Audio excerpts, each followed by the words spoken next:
Hey everyone, this is Rajin Ramdeholl, Senior Vice President with Fluent Mortgage, and today I got a special podcast that you definitely are going to be excited to learn about.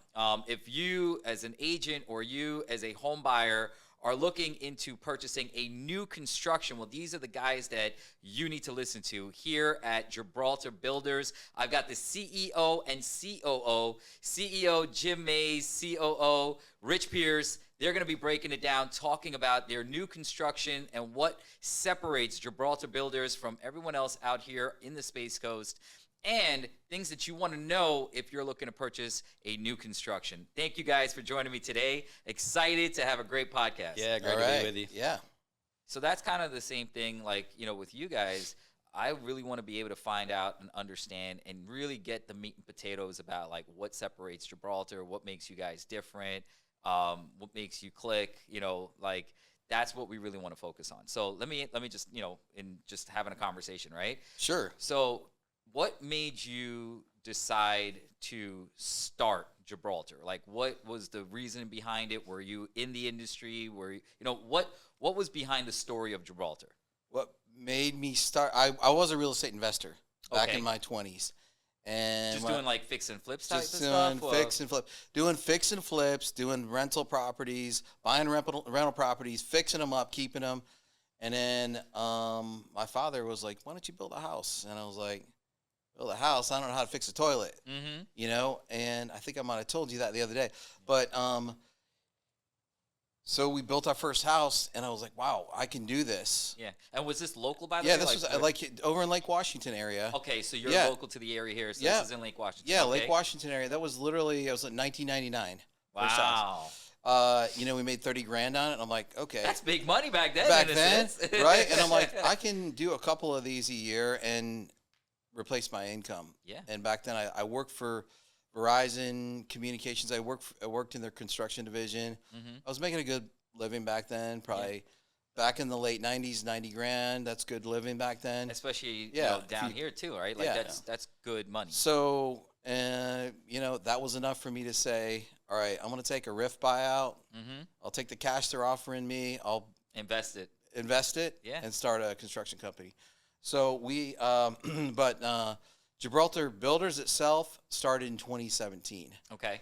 So, that was kind of a little bit of a remnant from the 2008 fallout. Mm-hmm. Me and my wife still had, 3 lots left. Mm-hmm. We didn't even know we owned them. Okay. And where was that? Strangely, this is transparently, we got sued by an HOA. Oh, and we're like, sued by an HOA, we don't own any lots. So we discovered that we owned 3 lots. Oh, wow. And I was like, let's go build on those 3 lots. So we started building. That was down in Sebastian area. Okay. Mm-hmm. And that's when we started Gibraltar Builders. So that was 2017. So we've been in business for 9 years. Oh, very nice. Yeah. From the 3 lots, we started with 3 the first year and kept building it up. And how much are you kind of averaging right now? Right now, we're in the 50s, per year. We have the capacity to do over 100, but it's just a matter of kind of scaling things up and growing that way. Now, when you and I sat down and we talked, I could tell that you have a passion for this. Like, there are people that get into a business. Like, I tell people all the time, I wake up, and I know it's cliche to say it, but, like, I wake up every day and I don't feel like I go to work. Just because I go to sleep, I think about lending and financing and loans, and it's on my mind. Yeah. And I wake up and it's on my mind. But not in the way that, like, I'm stressed out. It's just I enjoy it. Like, I love really what I do, and I see that you have a passion for this, all right? Oh, yeah, I love it. It's, there are days when you're like, okay, this is heavy, but 9 out of 10, you're like, I'm excited even to see the problems and fix the problems and move beyond that kind of stuff. As with a growing business, you're always running into stuff like that. But man, I love it. I do love it. Yeah. What excites you most about it? Like, is it just the way you see a project come together? Is it being able to change like the elevations and the way they look, or just when you look at the start of something, and I went through it actually building a custom house. Yeah. I just remember looking at a lot with a bunch of things on there, right? And like, what is this going to look like a year and a half from now? And then seeing what that finished product and project look like, and you're just like, That's amazing. Like, is that Yeah, what yeah. excites No, you? there's a lot of satisfaction. I love. Yeah, you see, it's raw land. There's trees on it. You clear it. A house starts going vertical, and then it's just. But in the end, it's the finished product. Mm-hmm. You love taking a walk through it. There is a new house smell. Yeah. Like, it's not the new car smell, Yeah. but there's a new house. There And is. you walk Absolutely. through a house, you're like, oh man, this feels crisp and clean. And I love, and we love paying attention to the details. You ask me, what drives me, like excellence. I want to do things, wherever we're in whatever marketplace, let's bring it up a notch. Let's bring I it up love one that. or two notches even above that. Does that mean that we're a little more expensive? Yes. But here's what I love about Yeah. what you just said there, and to me already makes a statement.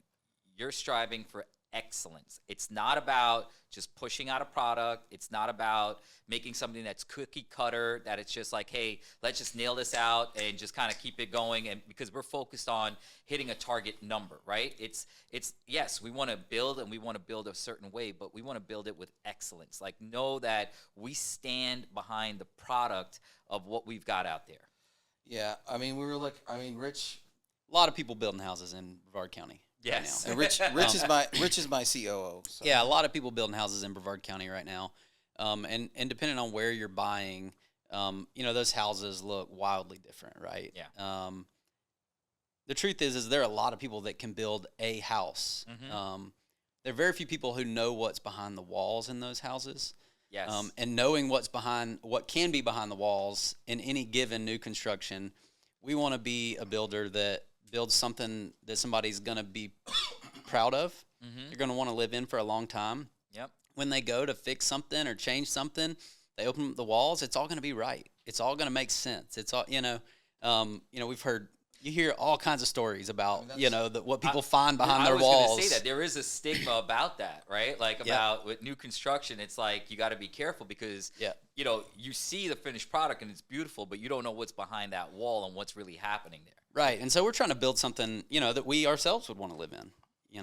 I don't have any interest in building something I would never live in. Like, it's just not interesting at all to me. So. And I think that's key, like you just said. Like, there are a tremendous amount of builders that are in Brevard, right? All throughout Palm Bay, all throughout. But, it's being able to build something that 2 years from now, 4 years from now, 7 years from now, someone can still be in that property and know that everything's still fully functioning. There's nothing scary behind the walls or, nothing going on with the foundation or the piping or any of that stuff, right? Yeah. And I think that's also something that you guys, you stand behind something that you're proud of. And I think that's really an amazing focus for you guys as a builder, right? You're standing for a principle. Yeah, I mean, we're a family business. This is Jim's family. Oh, Like, wow. in our leadership meeting, it's Jim and his wife are sitting there leading the organization. They care about every house that we build. They're thinking about it the way that, hey, my kids are going to be buying houses. What are soon? What kind of house are they going to buy? Yeah. So it's not a big corporate thing trying to crank out as many houses as we can in any given month or week or whatever. Yeah. I want people to come up to us in the community and say, hey, I heard about you guys. I heard good things about you guys. Yeah. And if they've heard something that is troublesome, hey, how can we improve that? How can we make things more excellent? We're a small company. We're growing. You always have issues, but how do you learn from the past and make things better? And that goes to like product development, all that kind of stuff. I love that. It's like, hey, somebody says they want a bigger pantry, and I hear it enough times. We're gonna get a bigger pantry in that house. We're gonna make things that the customers want and desire. We listen to the sales agents and the real estate sales agents because they're on the front lines. They know what people want. That's hard to find right there. Again, just you guys also listening and being open to that, right? Yeah. A lot of times at the top, it's, hey, listen, we're looking at the bottom line dollar and that's all we care about, right? But then Right. you're not paying attention to what's the reality of what's out there and what people want. So sometimes it means that you're building smaller square footage houses because then you can build faster, quicker, and more cost effective. But again, you're not giving the client ultimately what they are looking for, right? So Right. being Yeah. able to, at least like you just said, be open to hearing feedback already, to me, sets you apart from a lot of the other builders. Yeah, it's definitely one of the challenges we face. You know, the homes we build, you know, we have floor plans, we have the way that we do it, you know, and every person on this planet is unique, right? They all have their own unique experience. They all have their own unique expectations. They see their house differently based on the house they grew up in or the community they grew up in. You know, I grew up in Georgia. You can probably tell by the way that I'm talking. But, you know, like the way homes were built and functioned in Georgia they're different than they are here. And so I see my home through a lens, right? And so we work really hard to meet people where they are. And that's one of the benefits of being a smaller, growing, family-run business is that we can actually pivot more easily. You know, we can meet people where they are. We can move a wall. We can, you know, offer them a couple of different tile selections or whatever. We do offer. I mean, it comes with a cost, but we offer some flexibility, you know, that you wouldn't get from like the big box builders or whatever you want to call them. You know, there's a lot of there is a lot to formulas and systems, and I agree with that. Right. But you don't want to lose the quality aspect. Yeah, right? we the have customer aspect. we have some flexibility that allows people to get a little bit more, you know, from us, at least on a pre-construction sale. Now, if we're you know, if we're building a spec, it's going to be the house that's built. Right. But you know, we think about the finishes, the materials, the way things come out in the end. Do we have taller ceilings? You know, higher ceilings. We're like 9'4", 10-foot ceilings on a production home. Wow. Which you don't necessarily see, you know, from the big builders. They're going to go 8 foot. They're going to think about everything in terms of, you know, the street module. So if a sheet of drywall is 8 feet, they're looking at our 4 foot increments. They want to do things in 4 foot increments because they don't want to pay the extra you know, just to put a little strip of drywall up there. Right. You know, they're thinking about that. Yes, you know, I can see how that's important, but there's just a different feeling when you walk into a room that's 8 foot tall versus a room that's 9'4" or 10 foot tall. 8 foot doors versus 6'8" doors. Those are things. Crown molding on the, you know, and the coffers on the ceilings that we offer. Crown moldings on crown molding on the cabinets.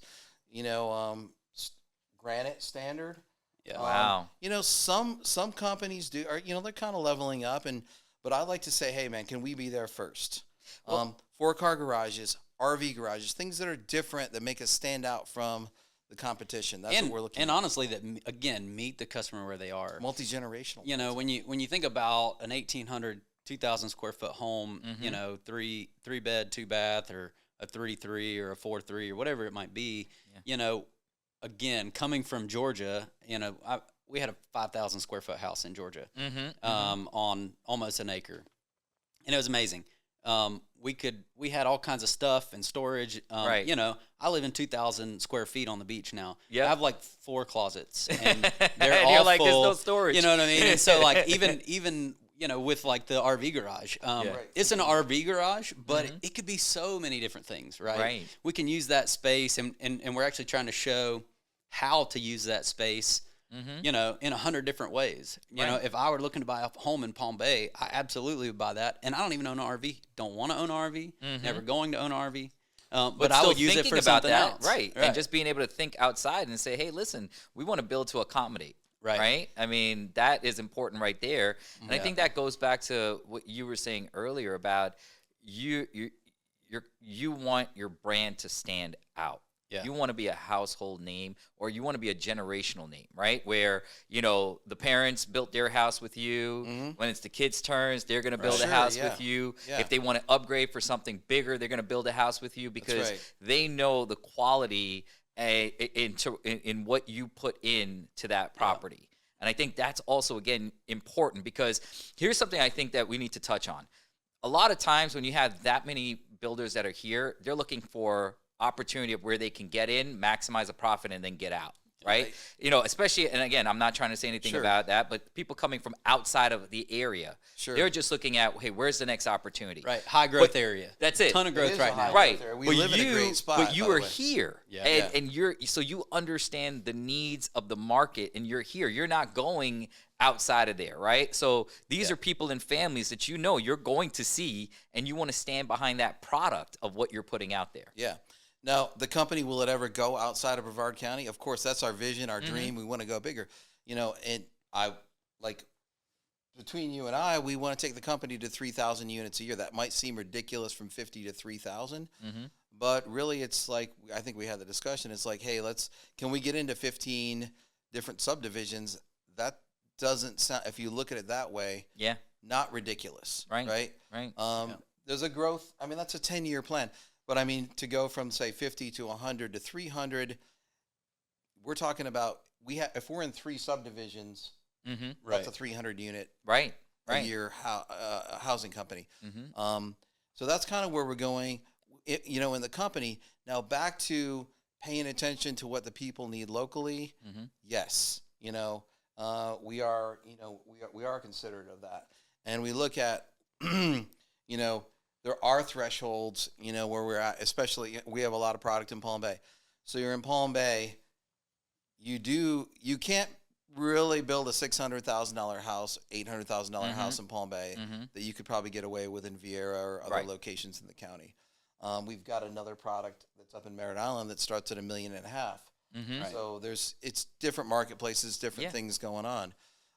So we have to be considerate. Hey, can we fit our product, you know, where the competition might be at 330, we're really going to be at 360, 370. And I'll tell you why, because we're doing things a little bit differently. You know, most of the homes standard at least have a 3-car garage. Right. You know, we've got the extra square footage. We've got the taller roofs. We've got taller ceilings. We've got impact glass and, you know, things like that. Oh, wow. We're offering as a standard. Right. I'm thinking, when I put stuff like that in a house, we actually think, man, if my daughter was in this, would I want her putting shutters up? Right. No. Right. You know? Yeah, like I travel quite a bit. You know, entrepreneur owned, you know, several businesses, and the thought of my wife trying to wrestle my 4 kids along with trying to get shutters on the windows. Right. You know, with a hurricane bearing down, and I can't get back in time or whatever that situation may be. That's not how I want to live. Right. Again, so why would I build a house that, you know? And that goes back to what I'm saying. It's those little things that I feel like, man, are so unique to what you guys and your story. You know, being able to think about that and then build that as a standard. You know, like that's building as if it were your own is so different. As I said, a lot of the mindset is just build it because we need to build it, make a profit. That's our business. Yours is we want to build it. We want to build it the right way. We want to build it with people in mind. And again, that I feel is already just a unique thing about you guys that separates, you know, Gibraltar from a lot of the other builders out Raj, there. I mean, you touched on something that kind of touched me a little bit. It's this idea of a transaction versus a relationship. Okay. So we want to have relationship, and that's that whole, like you said, hey, would I do a good enough job for you that you'd recommend me to your sister, to your brother, to your uncle, to your aunt, or to your children, Right. you know, as they are ready for a house, you know, Florida, man, it's a great place to live, right? Because of the leadership here that we've had over the last few years, and just the environment. It's, you know, it's just a place where people want to live. Yeah. You know, the weather. Yep. I mean, it's just about like. Yeah. Listen, Somebody business once and said, stuff, if there's a lot. California and Texas had a baby, it'd be Florida. Right? And Look, I you're think that was right. Patrick Bet David said that, but yeah. And you're right. I mean, at the end of the day, you know, it's open for business. I mean, it's so welcoming. Weather, just all around. I mean, me coming from New York, it was a lot of that. You know, being able to be in a place where we saw business opportunities, looking forward thinking, seeing where business was going all throughout the country. And, you know, Florida's the place. I mean, everyone's headed here. It really is something amazing. And I feel like that was something I wanted to tap into and also ask you, right? Someone that started building in the late 90s.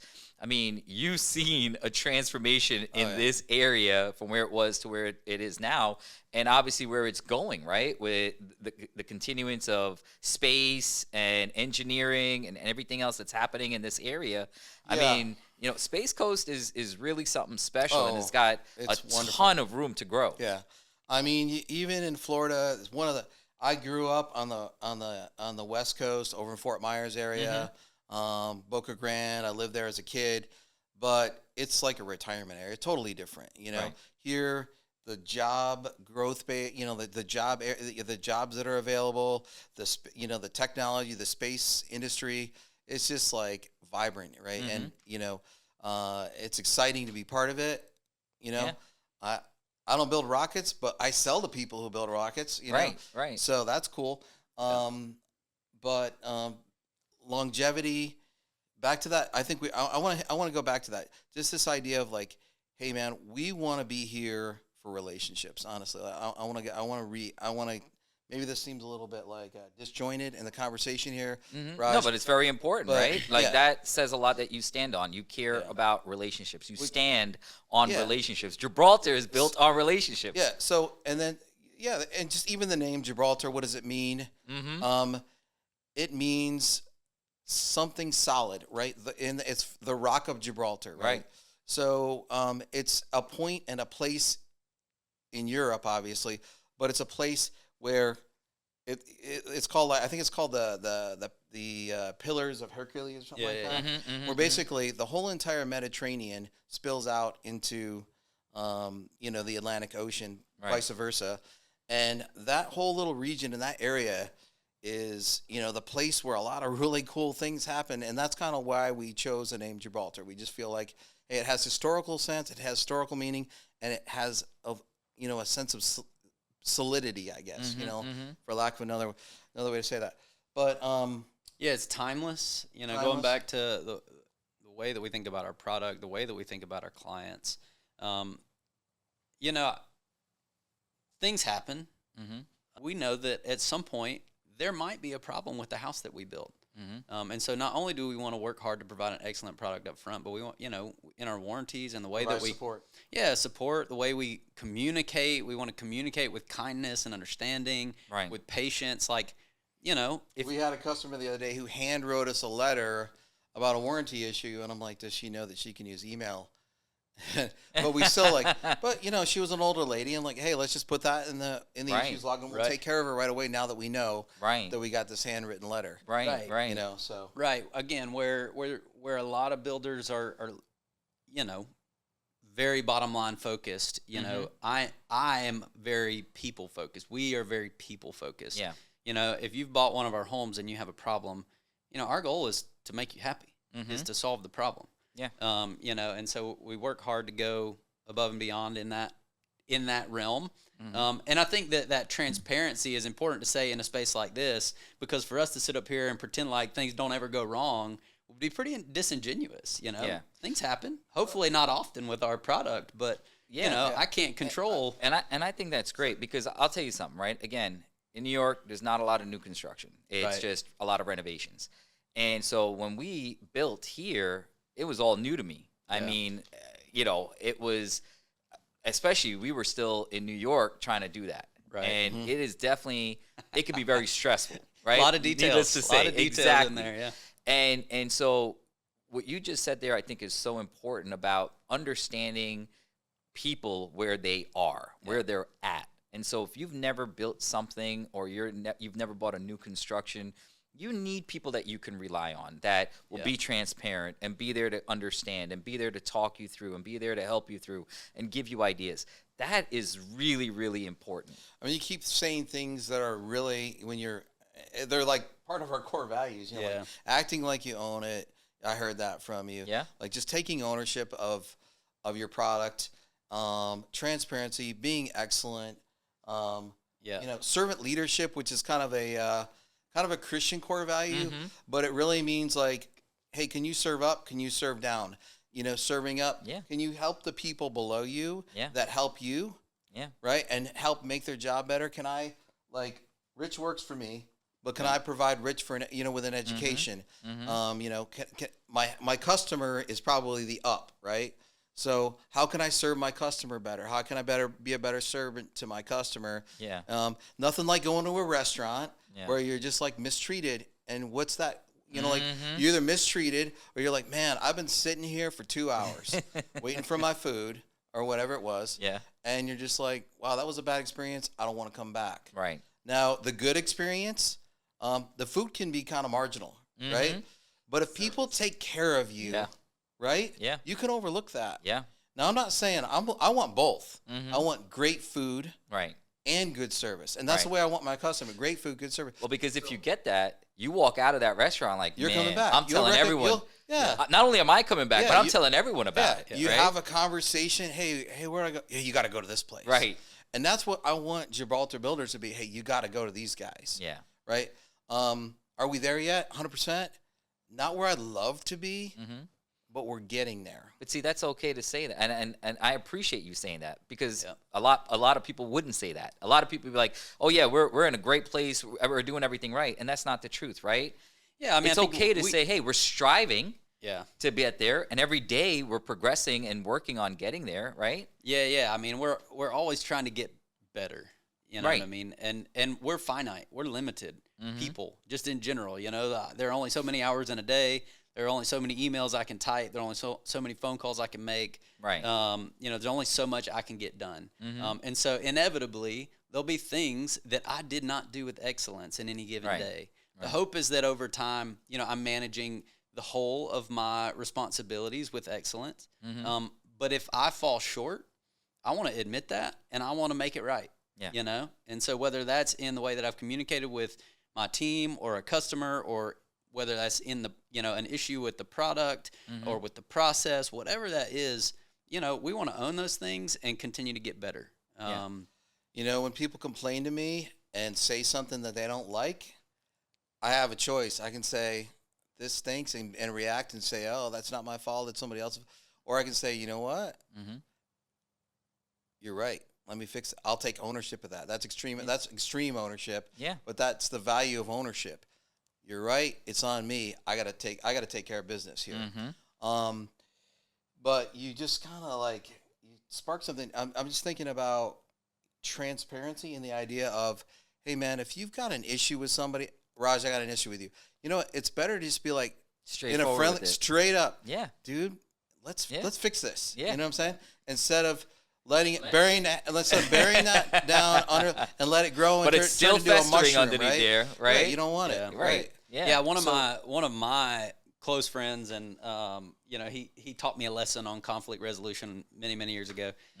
But I was someone who was conflict averse. I grew up and had a great upbringing, but just was very conflict averse. I wanted harmony, which Right. oftentimes that looked like false harmony, right? Yeah. I just want everybody to pretend like we're all okay. And what my friend was able to teach me was that people avoid conflict because they think it protects relationship, but in reality, true relationship is on the other side of conflict. Yep. So when you and I have an issue and we get out there and we talk about it, and you're able to say, "Hey, Richie, man, it really drives me crazy." Yeah. When an email sits for 3 days. Yep. And I hear that. Yeah. I have two options. I can say, you know what, screw you, man. Right. I'm out. Yep. I'm not dealing with that. Right. Or I can apologize and own it and do the thing. But then, now I'm not making you mad at me. Right. Unknowingly. Right. I've heard your preference. Yep. I can make sure I respond accordingly. My wife always says it. She's like, conflict is necessary. Oh, 100%. Conflict is necessary because only through conflict can you also grow, right? Yeah. And like you said, some people have two options. You can either push back on that and be like, nope, that's not me, or you can accept it. But what it does, it allows you to grow. Yeah. It allows you to look at it and say, man, you know what? Why did I miss that email for 3 days? You know what? If that was me on the other side, I wouldn't have liked that, right? Right. So I got to be a little bit better than that, Yeah. right? Yep. And that's the important part of what conflict does. And it also shows that individual cares about it to bring it to your attention because 100%. as you mentioned, you can let it sit there and fester and we can pretend like everything's okay. But in the reality, if something were to happen again, maybe not the email, but something else, now it's kind of coming up, and now it's like, well, it's the email, it's this, and before we know, it's a full-blown blowout where it could have just been resolved. Right. So there's situations where we pay people to tell us everything that's wrong, right? They're they're called consultants. But your customers, your employees, your other people, they can be consultants. Yeah. You just got to listen to them. Right. Hey, I don't like that idea. I like it's bad, like whatever. It comes out a little bit differently, and sometimes you can be offended by somebody. And maybe some people, I think in today's like kind of battle culture, it might come out sometimes like a blow up. Yep. But you can still like internalize that and say, hey, listen, what truth is in there? Yes. And what can I get out of that? And how can we refine things and learn a lesson from that? And what can I put in a box and throw away? You know? Right. It's like there's truth to it. So I think I told Rich this before, but when people complain to me, I've come to a different place where I'm like, okay, would I hire a consultant to tell me the same thing?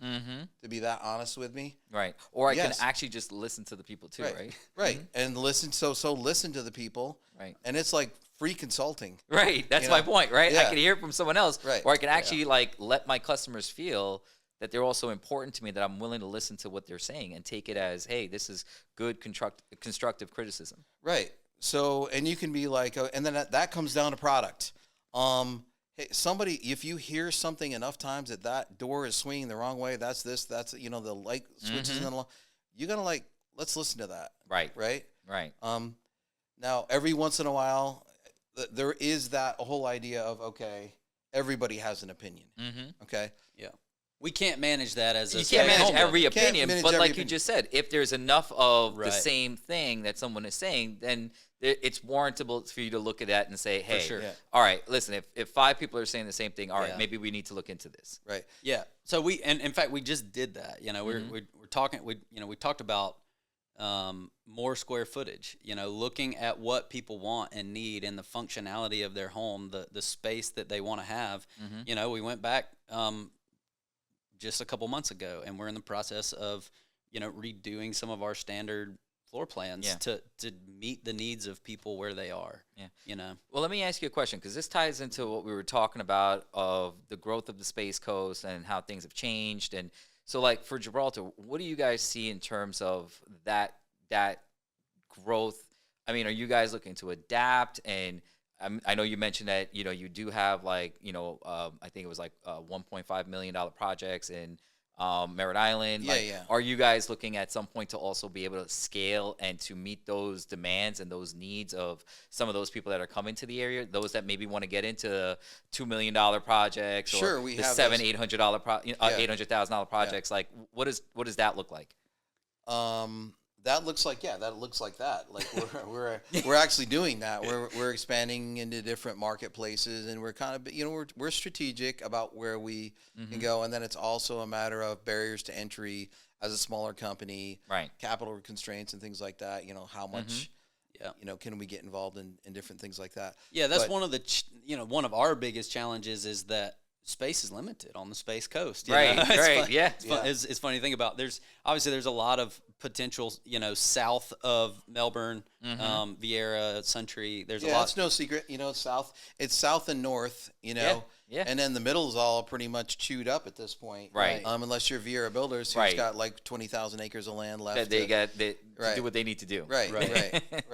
Yeah, so it's a barrier for us, but that's where the growth is going. When I think about people my age, when I think about young families, or even people kind of that are moving out of the having kids in the home stage of life, there's a lot of opportunity to save a lot of money and to move just a little bit north or a little bit south, and buy a really nice house. That works for you in your stage of life. And those are the people that we're trying to meet.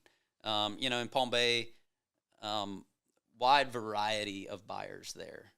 We get a lot of people that are coming up from South Florida, that are coming over from Orlando, that are going, this is too crazy. We don't want the noise. We don't want the busy. We don't want the the chaos. And it's reasonably priced. Oh, absolutely. And So you know, they're Absolutely. taking a house that they bought 10 years ago in Miami. They're cashing out a ton of equity. Yeah. They're Yep. coming and buying a really nice new home in a lot of times Palm they're Bay. paying cash or like a very substantial down Right. payment. Right. And like you You know. said, because if they sell down there, they're selling at a peak price, and they're Right. able to kind of come down here and get something almost similar in size, but like Right. half the cost, right? sure. So they're coming in with a lot more capital. Yeah. Sure.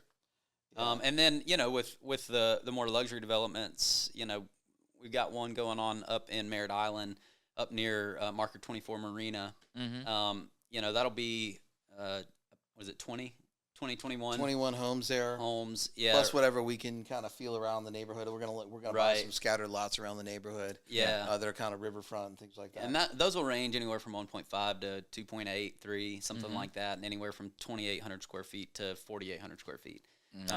You know, and that's a really unique product. Just it's right on the marina there. It'll come with boat slips. Mhm. So you know that product is a lot of fun because it's for a really specific person. Right. You know, there are a lot of people that can buy homes in Palm Bay and enjoy them, and you know have a great quality of life. Yeah, those are fun projects. Like you can kind of visioneer, like, hey, you know, because it's a luxury high end thing, and people, Yeah. you know, love that kind of stuff, right? But there's also a challenge to making excellence in the entry level. Yeah. Which Yes. I love that challenge too. It's just like, how can we make people excited to buy their first home, and then it's you know, like, and they feel like they're getting a lot of value, and it's better than everything else that their friends are buying. And I'm glad you said that, because, you know, like you said, people that are buying even on the entry side, it's like, I got to kind of just take what I can get, right? Because it's entry Right. level. And it's just because, again, a lot of builders are like, hey, well, we know that this is entry level, so we're going to kind of cut corners in what we're putting in here, put cheaper material, whatever the case is, right? Just Right. do it at a certain price. That's it. And you just kind of hit the nail on the head where you're like, I'm trying to get away from that. There's no reason why we can't make a beautiful entry level property that people are proud of, that they can say, hey, I'm okay living in this for a few years because the quality of this is amazing. So I kind of likened our product to the Mercedes C-Class. Mm-hmm. It's a smaller car. It's an entry level car, but it's got all the bells and whistles, right? Yeah. And you got to make a choice. Do you want to buy a Mercedes C-Class, or you know, or a smaller luxury car, Mm-hmm. or do you want to go ahead and you know, and that's for some people. Right. Do you want the Toyota Corolla? Right. You got a choice to make. Right. Here. Right. And a little bit more.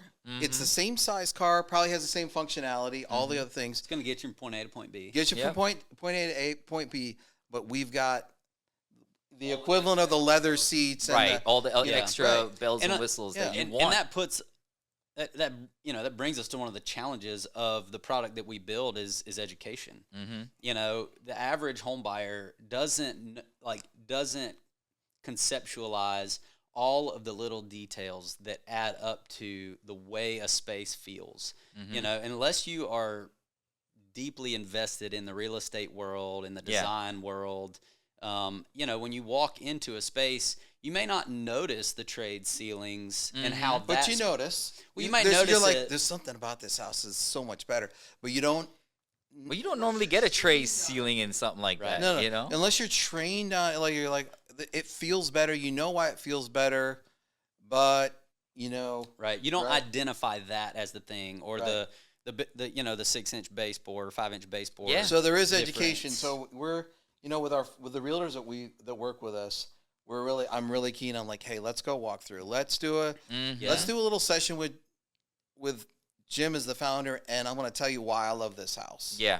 Right? I'm going to tell you what other people do, and there's no shame in saying, hey, there is a place for those other people, Mm-hmm. and if that's what you need, then go there. And I don't want to put somebody in our house that doesn't want to be there. Right. But But yeah. for a lot of people, you know, they just don't know to look for the difference. You know, they may want to buy the C-Class, but when they look at that and the Corolla next to each other, it's obviously a little more visible in a Right. car. Right. But when you're Right. walking in two different houses in two different places, and they're both Mhm. brand new, Mhm. and they're both clean, and they both have, you know, doors and toilets and sinks and faucets and Yep. all the things, Yep. it's hard to think about the differences in those spaces. I want you to do something for me, because there are a lot of potential buyers that are going to be looking at this, and if you can, just stay with me for a minute or two. I really want you to talk to like what you just said about just understanding as a buyer what you're walking into when you're walking into like a Gibraltar, right? Like stay about where you were talking about the ceiling heights and the quality of what you're putting in. If someone's out there and they're thinking about purchasing a new construction right now in Brevard, let's just say, I want you to talk to them and tell them specifically some of the things that you're unique to and what you're offering and why they should be reaching out to you guys. Jim, you're the expert here. I mean, I could say a bunch of things. I'm curious what comes to your mind first. I mean, I walk into the house and I want to be like, wow. Just subtly, wow. Like, okay, it's got, it looks spacious. Mm-hmm.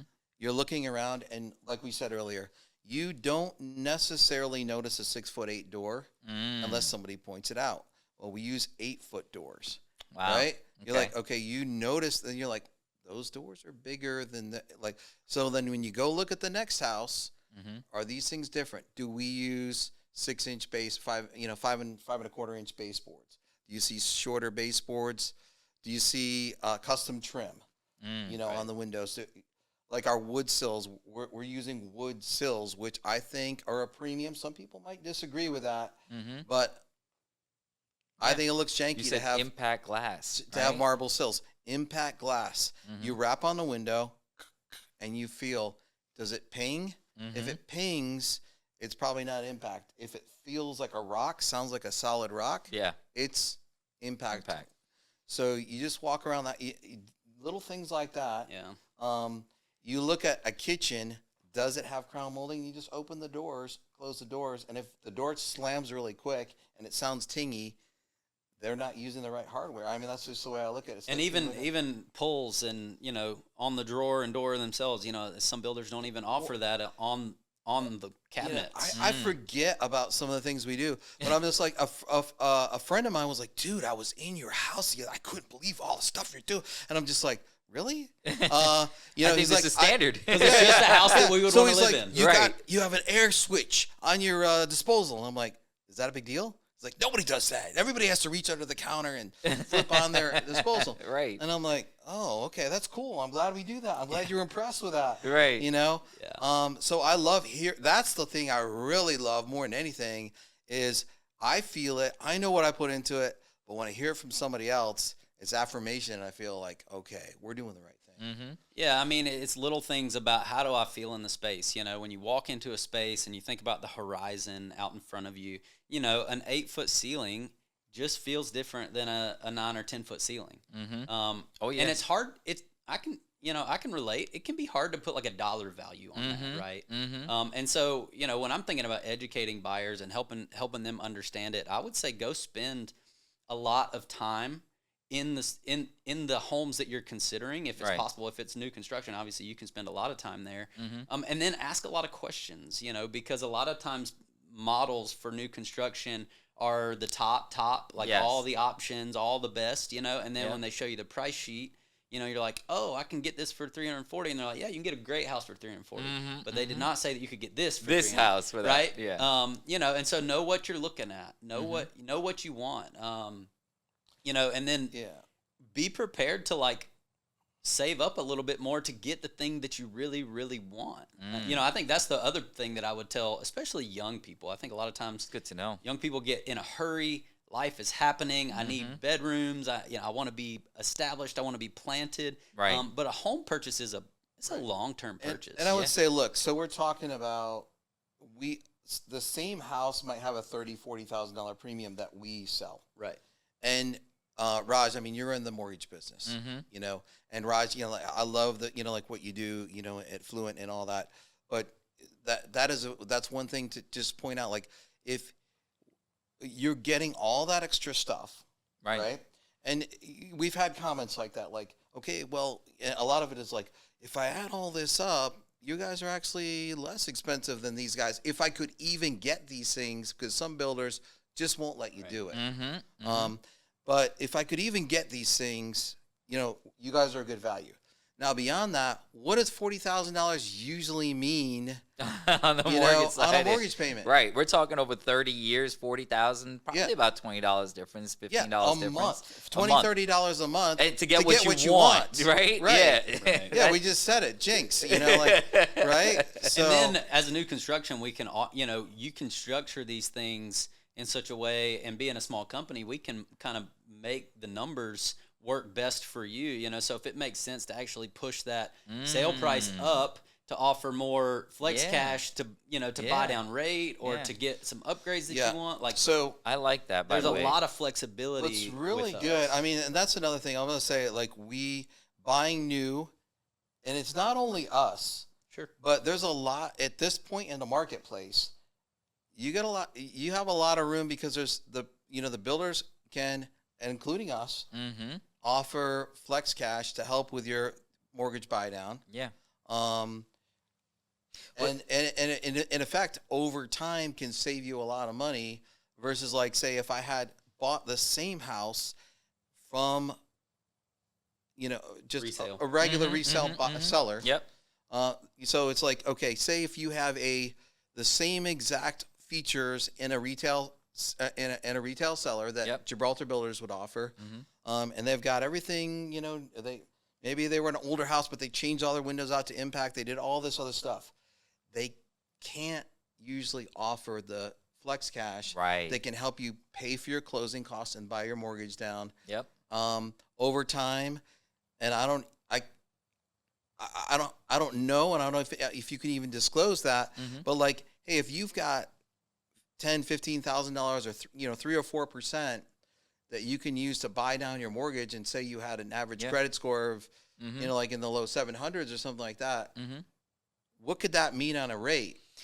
Like a point two, Right. a point and a Well, half, or in a lot of cases, we're able to see people buy down at least. Again, there's buy down options, right? Like a 2-1 buy down option, a Mhm. 3-2-1 buy down option. I mean, there's so much that you could do with these flex cash depending on what you're getting. Imagine Right. getting a 3-2-1 buy down, right? That means right now, if market rates are at 6.5, you're starting at 3.5. Right. And you Imagine got- going into your first home at a payment based off of 3.5. Right. Right. So, like you just said, there's a lot, and I want to just stay here for a second because I think Yeah. this is really important for Yeah. a lot of people that are thinking about buying that have been waiting. Perspective is everything. And if you are in the state of Florida right now and are sitting on the sidelines waiting to buy, I'm gonna tell you are grossly missing out, because I want to just share something really quickly. Yeah. If you look at what's going on in the Northeast, like specifically New York right now, Long Island, hottest market in the entire country. If you see a house for $700,000, it's going for about $800,000. Nope, you got to waive appraisals, waive contingencies. You got to do all that to be in the race of the other 15 buyers that are putting in offers. You looked at to Florida now, where you just said it. You have incentives. You've got, prices that are stable. You've got all these options as a buyer right now to buy and be able to get like a new construction. and you're getting good value, right? And you're getting great value. Why would you sit and wait? You should Well, really be, as a buyer, in this and I'm market going to tell right you now. what happens is like, hey, I'm waiting for the right. It goes in business too. We all try to wait for this perfect moment where the stars align, everything's like Yeah. I don't know, some kind of fairy tale, right? And those moments come along sometimes, but generally there's something else that goes along with it. Now rates during COVID came down to ridiculous levels, 2.5%, 3%, whatever. I got a 2.9% refinance on my house. Right. Great. How often do those times come along? Not only that, what happens when those times come along? There are no incentives. Right. Right? That's right. They go away. I'm telling you, as a builder, Yeah. I mean, I'm a capitalist. If I don't have to give incentives, Why do it? I'm not going to do it. Right. Right? And no other builders are going to do it. That's right. So you're waiting for that moment, but you're going to miss out on that. Now, what happens also when interest rates go down? That price. Prices go up. That price. And You- I think people need You to just be evaporated reminded. any little savings you thought you were going to get. Yeah. Because if interest rates actually do go down to 3-4% again, the prices are going to go up 15, 16%. You know, That's what 20%. we try to tell buyers right now and educate them. Like, I would rather be a first-time home buyer right now than where I was 3-4 years ago, or at COVID when rates were at 2.5% or 3%. And we're worried about like, and that's okay. All right, I'll say one thing. Being around for 30 years, there's something called crystallized intelligence. I don't know. That doesn't mean I'm smart. Right. That just means I've been hit over the head enough times. Right, to be smart. Right. But it's just like, because I've seen it before, and you're like, man, I bought my first house when I was 26 at 7.9%, and I thought it was a good deal. Right. So these guys, you know, today we're squirming about 6.5 or 6.6 or whatever. You know, in the end, I had no incentives thrown at me when I bought my first house. That's right. You know, and that's my point, which is if you're buying now, I would rather be in the position where I'm getting a discount on the price of the house or the incentives than being in a position where, again, if I see the $350,000 house, I've got no incentives, I've got to overbid because I'm competing now, right? And that's the position that people were in years ago. And so that's why I'm saying, if you're in a position now, you should be taking advantage of it because there will be a point, because there are cycles where rates go down, and exactly what we said, all the incentives are gone, prices are back up, competition's there. In the end, you're paying more for your house. There you go. Even with a lower interest rate. Right. And even if all things are the same, you're just waiting to get the thing that you want. You know, so do you want to continue to rent in hopes that maybe you save a little bit of money, or do you just want to get what you like? I mean, and I'd like start to living say your yes life? because I'm a real estate investor, by the way. I started out in real estate. So go ahead, keep renting. Right, you know, but that's what I was just going to say. Because it's paying my mortgage off. People aren't realizing, I'm renting, but that bad. $2,500 in rent, what is it going to? It goes to the landlord's mortgage. That's right. So And you're paying my mortgage, right? Right. You don't think about it that way. You could either be paying your mortgage or paying somebody else's mortgage, right? Right. So, you know, and what are you also missing out? You're missing out on appreciation. That's right. You're missing out on amortization or buy down of your mortgage. Yep. And you're also missing out on the fact that eventually your payments are going to go up if you wait. Yeah. Right? Yeah. Once you lock in your payment on a house in 10 years, have you ever heard of the idea of what is it? Is it repression? Mortgage interest rate repression? Right. Yes. Right. Over time, because of inflation, you're actually paying less on your house. So if you own a house for 10 years, you're paying the 10 years ago price. Correct. And it locks in forever. Exactly. Right? Yep. So that's why it's like there's no time like today ever in real estate. That's just what like you said, there's appreciation, right? There's tax benefits. And I think that, you know, people, again, don't realize the amount of tax benefits that you get when you own. Yeah. What is it? The standard deduction is $25,000. You get that, but again, 50,000. No, for an individual. Oh, I think it's 25. It could be, but something like that. But I thought you were talking about homestead. once your interest payments on your mortgage go above that, you write it. You write it all off. You know, it's a benefit to you. This is speculation, but right now in Florida, also, I mean, I don't know what's going to happen in November, but I'm telling you, if that homestead exemption goes through, all bets are off. Yep. Yeah. You know, Prices are going up. Prices are going to go up, and you're going to miss out on it. You're going to miss the boat. That's right. Because you were worried about $20 or $30 a month in payment, you know, we even as a real estate investor, I do buy my own homes. We target me and my family. We target specific homes to buy and keep. Right. Because I do believe in the long-term value of real estate. You go back 50 years, absolutely. Real estate 100 years. Real estate's always appreciated over time. Yep. Some years it goes down, some years it goes up. Right. But historically, there's not a person on the planet who wouldn't jump in a time machine and go back and buy a house in Miami 20 years ago. Well, that's what I was just going to say, right? So I was going to give the example, like my folks, you know, they had bought their house in the early 80s, and this is all New York, right? They bought at that time for $80,000. At that point, they got it at a 13% on an adjustable rate. Looking back at that time, if you were there, seems ridiculous. You're like, oh my God, like 13%, that must have been high. And that price in that area was kind of on the high side. So if you're a buyer in that time, you're like, man, this might not be the best time because things are high, right? But again, being able to look back. If Right. you now were that buyer in the early 90s when that property was 160,000 at 11 or 10%, you're like, okay, great. Again, you might even think at that time it was high. Yeah. Fast forward to buying it in the 2000s when it was worth 500. Now that property's worth well over $1 million. I'm just telling you, the first house I built and I sold and thought I made a great profit at 30,000. I wish I would have just kept it because we sold it. I built it for 100. I sold it for 130.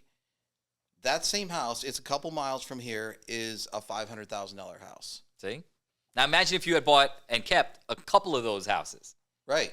See? And so that's what we do. Right. Honestly, that's what my family does. It's like, because I look, because of that whole idea of crystallized intelligence, and I'm like, man, I've missed out so many times.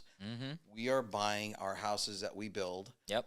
Not a lot of them. I'm not And like a just real holding. estate investment trust or anything like that. Yep. I'm not huge, but enough to say, okay, you know, over time, we're going to have very good Stable. Yeah, by the property time you that's leave there. those portfolio. to your kids, stable portfolio. Yeah. Right. By the time you leave those to my kids will be well off. That's right.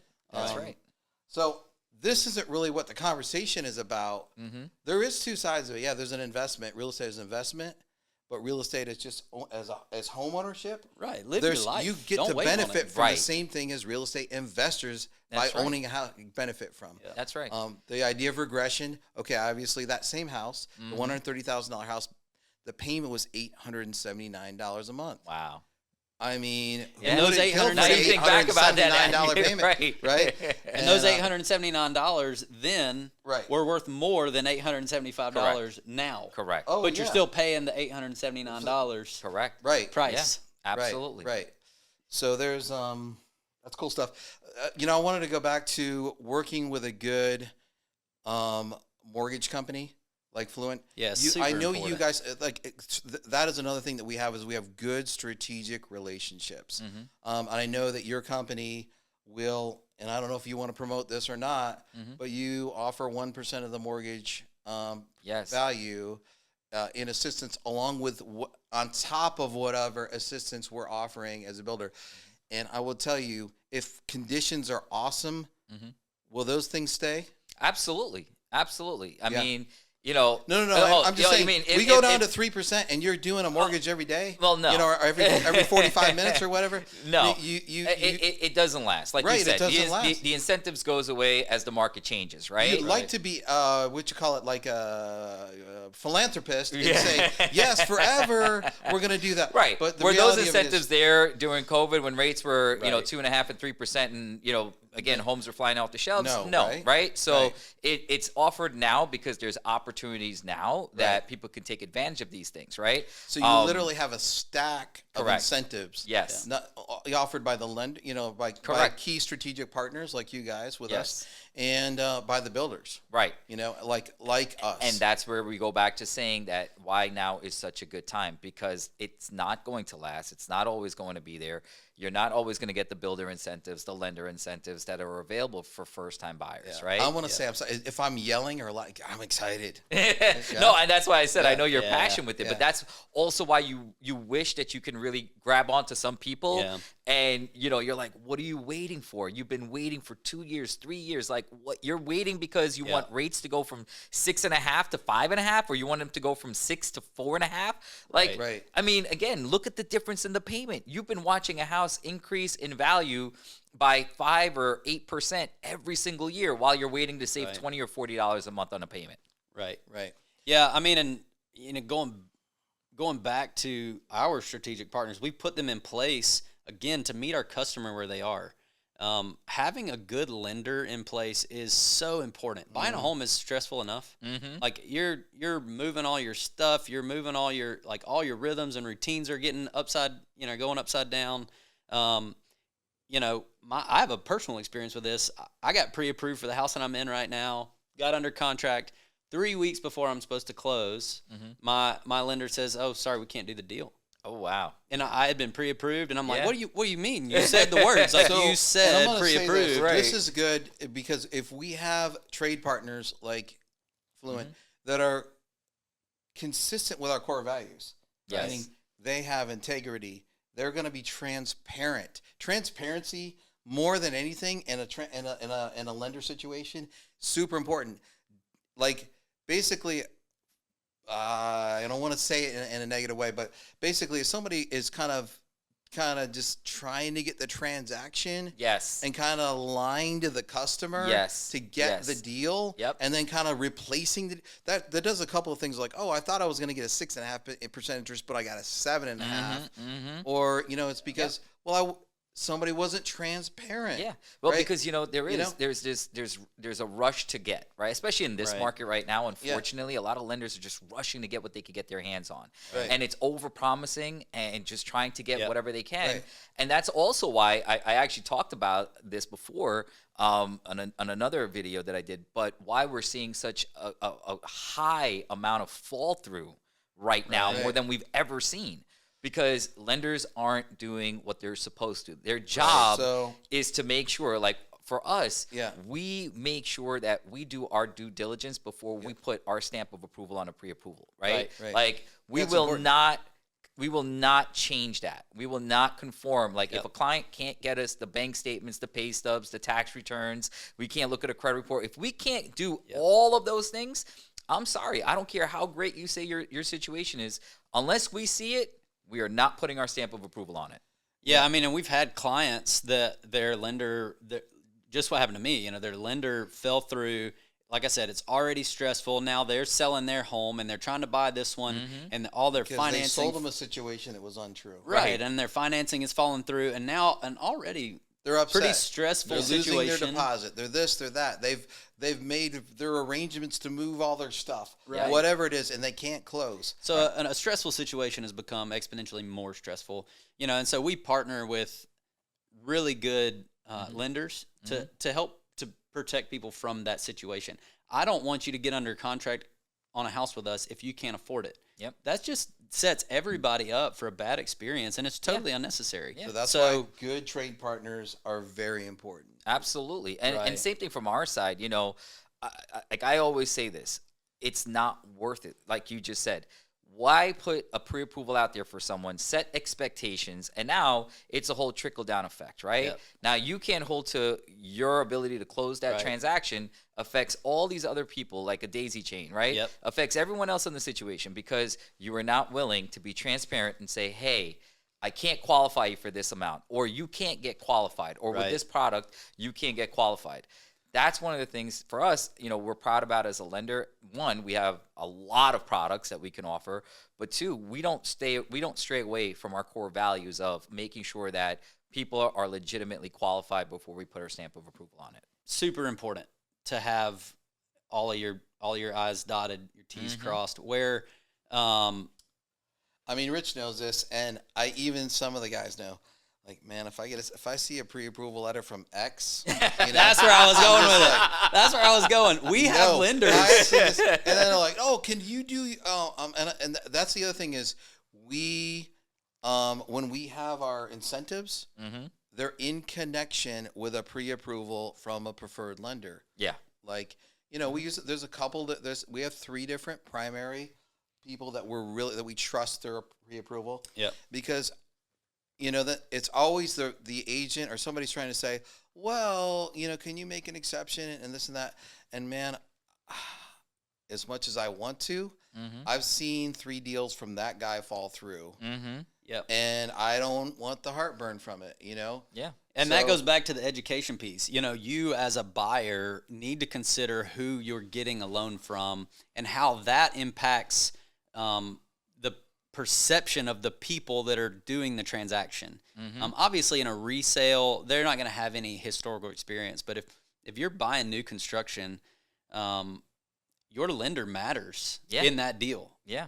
It is a big part of the deal because they likely have experience, and then depending on how that experience is gone, is going to impact you and your ability, to make something happen. So, yeah, this might be a boring topic for people. No, but I think it was great. It's a great topic for me because it's very super relevant. seriously, we look relevant. at deals and we don't want to work with that lender. We just Because don't want to do it. what's the point of setting yourself up for possible failure if it's already happened, right? It's like, why put everyone through that? Yeah, I mean, and I think that brings up another unique thing about buying new construction. We're in business. We want to build a great product. We want to build a home that people enjoy living in. But we do have a bottom line. We can't build houses and give them away. We wish we could. If we had unending cash, we would Well, actually, solve the I housing. wish I could because I'm a capitalist. But Well, yeah. we would solve the housing crisis, Right. if money were no issue. Yeah. But it's a business, and so we're not trying to just extort a bunch of money out of you because we think we can. Right. We're selling a product at a margin that makes sense for us in business, and that is reflective of the quality that we're you're putting putting into together. it. Yeah. When you go and buy, John Doe's house down the road, he doesn't know what's behind the walls. He bought it 6 years ago, and he's, he just lived in it and done his thing.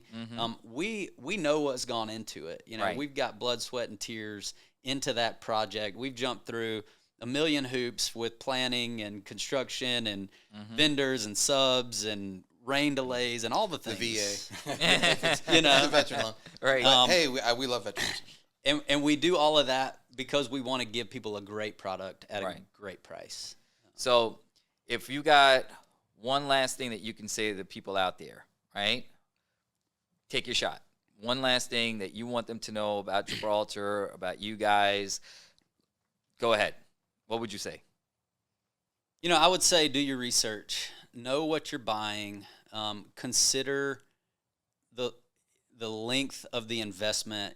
Like I said, when you're buying a home, it is a long-term investment. Yeah, maybe you'll sell it, but it matters, what the product is. It matters what the quality of the home is. All of those things are going to play into the financial realities that you live in. And so do your research.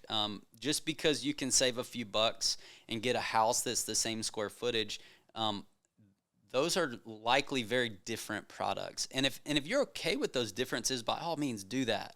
Like, do what makes sense for you. But the quality of a home is really, really complex. There's a lot to it. And so do your research, ask a million questions. Our agents are amazing. They're super knowledgeable about our products. They're super knowledgeable about other products in the spaces where we build. And so just ask a ton of questions. A great question to ask a realtor is, what questions am I not asking? That's a good question. You need to be well informed, and you need to be making a decision that you're not going to have buyer's remorse over. Because of people that buy an entry-level home, again, when you walk into it for 30 minutes to see it, it's a new house. It's going to look and smell and feel good. But when you've lived in it for a year, you're going to notice all the things that aren't quite right, that aren't quite up to snuff, all the defects, all the things that don't work anymore. And so you need to be thinking about those things on the front end, not just how many square feet can I get for the cheapest amount of money possible. Yeah. I'd say I'm going to be a little more concise than that. But, Sorry, I would just say, hey, buy a Gibraltar Builders house. We are rock solid, and we have higher standards. Keep it that simple. But I love your idea of, hey, just do your research, and then check us out. I love it, gentlemen. Yeah. Thank you so much for joining me today. Yeah. Yep, that's fun. Yeah, it's been good. All right. Okay, did you get anything out of that? Get some We're gonna, content out of that? I think we got some really good clips out of that. I think we probably could have kept this going for about another hour. But yeah, my butt's hurting me, man. No.